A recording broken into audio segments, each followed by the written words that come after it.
Alrighty guys, welcome back to another video, and today we have a copperhead 110 scale performance, and it's waterproof ESC. It is a censored 14 series and it's 19 kV.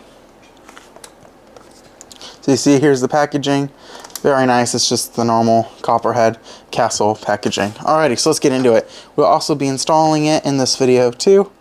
And if you haven't guessed it yet, this will be going into my hauler because, well, my Jeep already has a brushless motor in it, and that is actually a Fusion 2-in-1, and I wanted something bigger. I do know the Fusion, trust me, is more than capable with the hauler. It's just that peace of mind knowing that I have a little bit of bigger motor inside.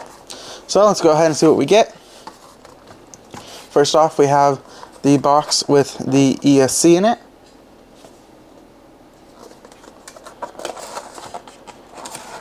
Let's go ahead and open that up. We have our quick guide and instructions. And then now, unfortunately, at my local hobby store, they did not have the programming card for this, but they do have a programming module. So instead of buying one, since they do not have one, I'm just going to go there when I have this installed and they will program it for me. Since there's really no need, I'm never really going to go back and reprogram it again. So I figured, oh well, if I can't buy one, then they can just do it. This looks like something to put in the ESC. And then we have our brushless ESC. And this thing is huge.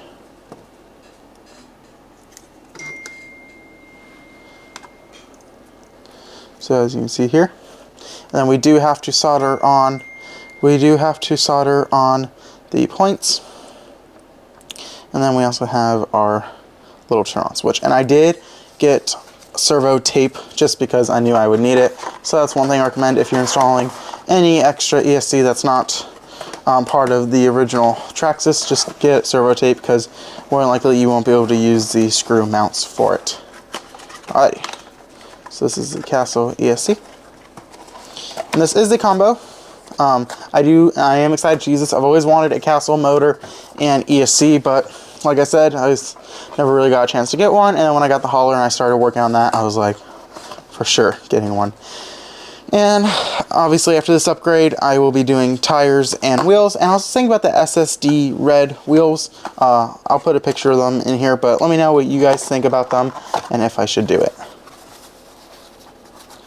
Oh, so now we have the Castle ESC, and it looks, or a motor, and it looks like we don't have to actually do soldering. So that's good. It just plugs right in. So already got your solder mounts here, and this is actually smaller than I thought it would be. As you see, it's blue. Well, it's like an anodized blue, greenish blue. And then you got your leads here. So yeah, I'm pretty sure you don't have to solder, I guess. I thought we would have to, but I guess not. But I'm still going to go grab my solder just in case, because I do have a BEC attached to the hauler already. And that's what I'm going to need for my upgraded servo, because I have the, pretty sure it's the Eco, no, not Eco Boost, it's the SaveX servo, and it uses 8.4 volts, and I have it right now on the BEC, so I am actually going to have to solder the mounts. And I forgot, you also have to solder the Traxxas port on there so you can plug in the Traxxas battery, and I'm just going to take it directly off of the stock the brush motor it comes with and just do that. So I'll have a whole video, or in this video, as you see when I have clips of installing it, I will make sure I include that. So yeah, and this is honestly smaller than I thought it would be. I'll go grab a brushed motor because I know I have an extra one, and I will see the size difference. Alrighty, so here you can see we have a brushed motor Traxxas stock, and you put them together, and surprisingly, the little Castle is actually smaller, as you can see there. So that's nice. It'll save some room. And yeah, so it's actually a smaller motor. At the end of the video, obviously we'll have a run video of us running this motor. Alrighty, so now let's get into the installment. So I'm just gonna basically film the soldering part where I solder on the Traxxas connectors for these, and after that maybe I'll just kind of chime in on, you know, plugging these in here, and then the servo or the extra stick tape as well. Alrighty. Alrighty, perfect. So we are ready to solder. Now I don't think I'm going to film the soldering because I don't have one of those little solder assistant things, so I won't. So I have to use 2 hands, but I'm going to show you what we have to solder. So the first thing is this adapter here for the Traxxas battery. As you see, I already have a BEC on it for 8.4 volts. This only goes up to 7.4. So I cut it just below where the BEC plug-in is at, and I'm going to solder it here and here. And since you guys know that the TRX6 already comes with lights, this is the port to plug in the lights, and we are also going to have to solder this. So I'm going to solder them on just right here, just like that. So that way we know exactly what has to solder. And another thing to point out is, you see the ABC here? The motor has ABC wires. You want to make sure A is hooked up to A, B is hooked up to B, and C is hooked up to C. And you also don't want to forget to not only plug in your wire to your ESC, but also your fan, the wire to your fan, which will go in an auxiliary slot. And you also have your sensor wire too that'll plug in from this to the motor. So once I get the solder done and I have everything onto the hauler, I will show you exactly what I plugged in and make sure you guys have that plugged in. The only thing is, with my workbench, since I have my 3D printer here, and I have a longer workbench too, which is currently holding Easter decorations because we still haven't put them away in the box yet, I won't be able to actually work on the hauler on the workbench at all. It'll be on the floor. So that's why I'm just going to install everything off camera, and then once I get everything installed, I will show you guys what it looks like. And the hauler obviously will just be sitting on the floor. So I'm going to go get this soldered and I will be right back. Alrighty, so we have everything all wired up. See, we have the Castle motor and ESC there, and then I realized what this piece is for. And if you look in the instructions, it's the sensor cover. So if you don't have your sensor wire going to your motor, then you put the sensor cover there, so that way you don't get any dirt in your motor. Now, I'm going to talk about the calibrating. Calibrating is super easy part, but what drove me crazy is it wouldn't calibrate in the beginning, and I was wondering why.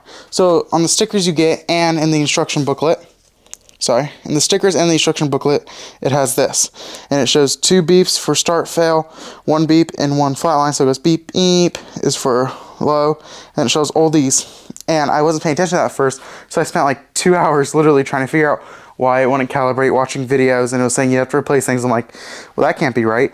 And then I looked at it and I was paying attention, and it said right here, 2 beeps and 1 flat line is radio glitch, and that's what it was doing. So I paid more attention to it, and come to find out my receiver was actually ready to go. So I used the stock Traxxas one, and it just died on me, and this is my hauler. I've only had it since December, so not very long. And so just for the video, I replaced this receiver with the receiver that my Jeep has. So this is the remote to my Jeep, that's why it has the winch there. So I'm going to keep that receiver in here, and I'll just buy another receiver for the Jeep. I was looking already at getting the Axial, the off-road remote, I forgot what it's called. It's 5 channels. I was already looking at getting that for the Jeep, and I'm doing a Jeep build on that with a 3D printed camper shell. So I'm going to be uploading a couple videos for that soon, and that'll be a new series. And so that'll be a Proline Fast build, so I'll have that built. It'll be for Proline, so I'm going to do a whole film series on that. So anyways, back to this. I put that receiver in here. I, bind everything where you turn the remote on, then you just hold it, wait for it to do its charms, go full forward, wait for it to do its charms, reverse, and it calibrates. So everything's all wired. As you can see, I kind of cleaned up the wires. I mean, it's not the neatest, but it's not like they're super messy. So I'm going to go ahead, plug in the remote, and we will see how fast it goes. So I have it on. As you can hear, the fan on the ESC is working, and I must admit it's a pretty good fan. It's definitely keep that cool. But since these are portal axles, the ratio is swapped, so when you go forward with the stock motor, it's going to go in reverse. And there's one way you can fix that. So I have the censored on, but if you wanted it to go sensorless, then you just swap any of the 2 motor wires. But if you want to run the sensor, you're going to have to go in and program it. Now, since the hobby store, when I bought this, my local hobby store did not have any programming chips in stock, but they told me when I get it done, I can bring it back and program it there. So that's what I'm going to do, and obviously when I program it there, we're going to reverse all the wheel spinning and put on a drag brake, a little bit of stiffer drag brake. As you can see, let's lock up all the diffs. There's drag brake, but I want it to be a little bit stiffer drag brake, so I'm going to do that. crawl, and I might just tune it down a little bit because that's a little big for a crawl, a little fast for a crawler. But yeah, that's how everything's installed.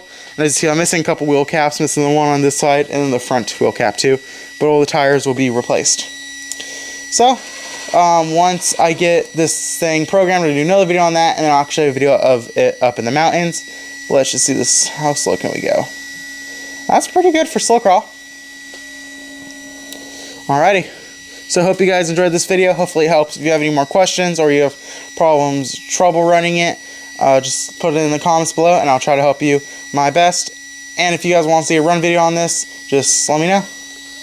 Make sure to like, comment, and subscribe. Thanks for watching.